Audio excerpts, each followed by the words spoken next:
Hello and welcome. We begin today with Sudan, where the escalating civil war has once again pushed the United Nations to urge for a peaceful resolution. In the latest, the United Nations has said that continued weapon supplies to Sudan's warring military and paramilitary forces are enabling the slaughter of many civilians, which must stop immediately. The UN Under-Secretary-General for Political and Peace-Building Affairs, Rosemary DiCarlo, said that both the Sudanese army and the paramilitary Rapid Support Forces, or the RSF, were escalating their military operations and recruiting new fighters, fueled by considerable external support and a steady flow of arms. DiCarlo also added that this was enabling the slaughter in Sudan, but refrained from naming any country or parties that were sending weapons. Now, Sudan has been grappling with a deadly civil war since middle of April 2023. A power struggle has erupted between the Sudanese army, led by General Abdel Fattah al-Burhan, and the paramilitary RSF, led by Mohammed Hamdan Dagalo, who have been vying for control over territory. According to the United Nations, the conflict has led to over 24,000 lives being lost.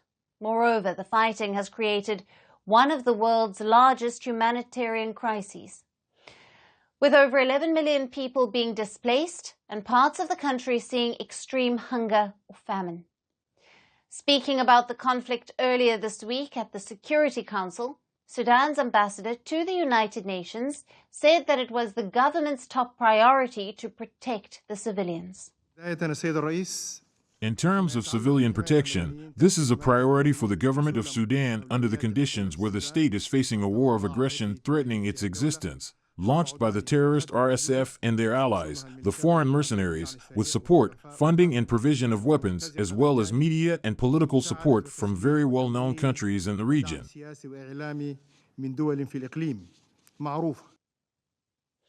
The escalating Sudanese conflict has seen several countries reportedly getting involved and taking sides. Now, reports suggest that weapons linked to countries including Iran, the UAE, Russia, China, France, Serbia, Ukraine, Azerbaijan, Egypt and Turkey have been found in Sudan. The United Nations experts have also said in a report that the RSF has received support from Arab allied communities, with military supply lines running through neighboring Chad, Libya and South Sudan. Now, the UN's condemnation comes just days after the UNSC discussed a draft resolution proposed by the United Kingdom and Sierra Leone that demanded Sudan's warring parties to immediately cease hostilities and protect the civilians who are bearing the brunt of the conflict. As it assumed the presidency of the Security Council for the month of November, Britain wanted to put the draft resolution to a vote as quickly as possible. 19 months in to the war, both sides are committing egregious human rights violations, including the widespread rape of women and girls. More than half the Sudanese population are experiencing severe food insecurity. Despite this, the SAF and the RSF remain focused on fighting each other and not the famine and suffering facing their country. But just to be sure, the United Nations has already passed 3 important resolutions this year on the Sudanese war. The first one was passed on the 8th of March, called for an immediate cessation of hostilities in Sudan during the Muslim holy month of Ramadan. The second one was passed on the 13th of June and demanded that the RSF halt the siege of the Al-Fashir, the capital of North Darfur state. The Security Council passed a third resolution on the 11th of September, renewing sanctions on Sudan, including asset freezes, travel bans, as well as arms embargo. Now, the discussions that the United Kingdom initiated at the UNSC this week also demanded the warring parties to allow humanitarian aid into the country. The United Nations uses the Adre border crossing between Sudan and Chad to deliver humanitarian aid in the form of food and other supplies to the areas that are at risk of famine in Sudan. Sudan had initially agreed to keep the crossing open for 3 months, a period that is set to expire on the 15th of November. Now, reports suggest that Sudan has now extended the use of the Adre border. But interestingly, the crossing is not in the area that is controlled by the Sudan army-backed government. Rather, it is in an area controlled by the RSF. Now, to contextualize, Sudan is split into two zones of control, with the army holding the north and the east, and the government based in Port Sudan on the Red Sea coast, while the RSF controls much of the capital of Khartoum, the Darfur region in the west, which also houses the Adre crossing, and parts of Kordofan in the south. The center is split between both parties. Now, reports suggest that several members of the government had protested the Adre border's opening, as it would have meant that arms supplies would continue to flow into the hands of the RSF through Chad. But the United Nations welcomed this latest decision of the Sudanese authorities to extend the opening for an additional 3 months.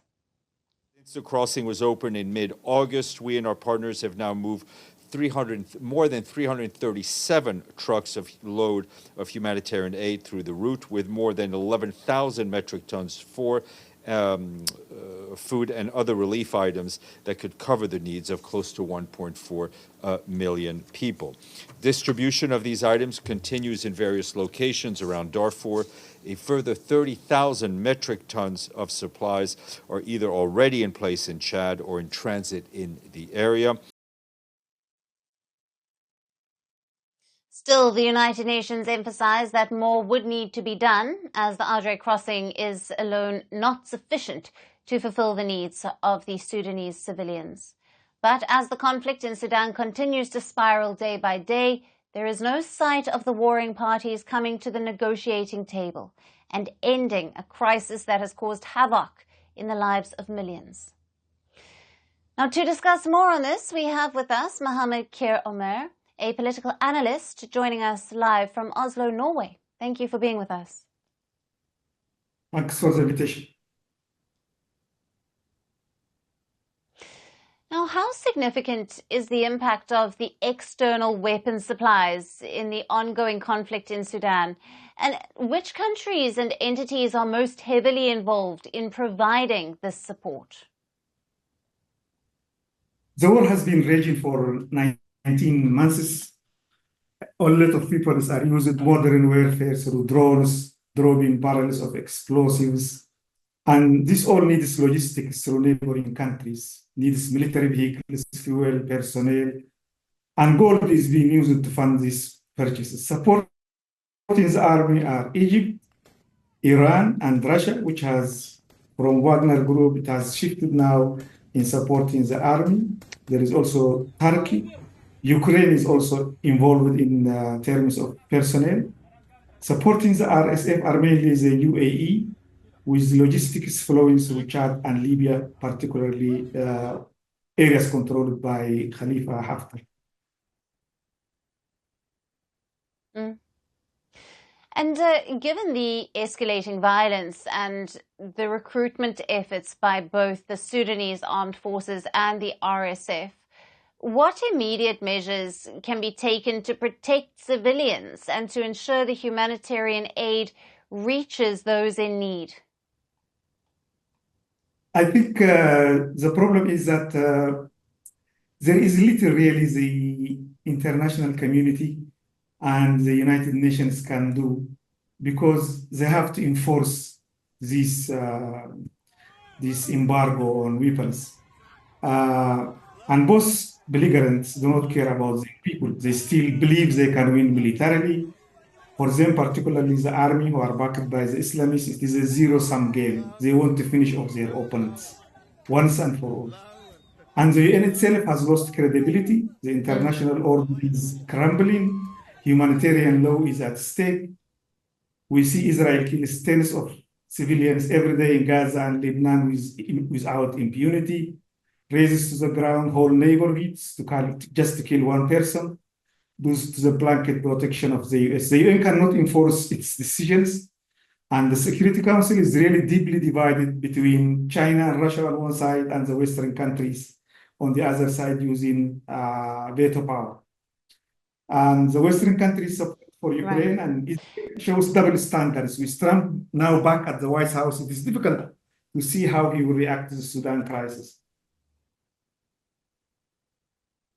And Mohammed, what practical steps can the international community and the United Nations take to enforce an end to the weapons supplies and to hold the violators accountable?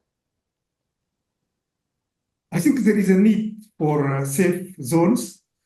Since the start of the war, I mean, there has been many ceasefires.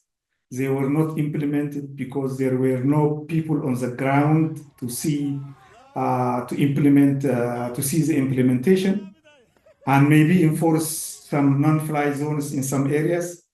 And you need humanitarian corridors, but you need observers on the ground.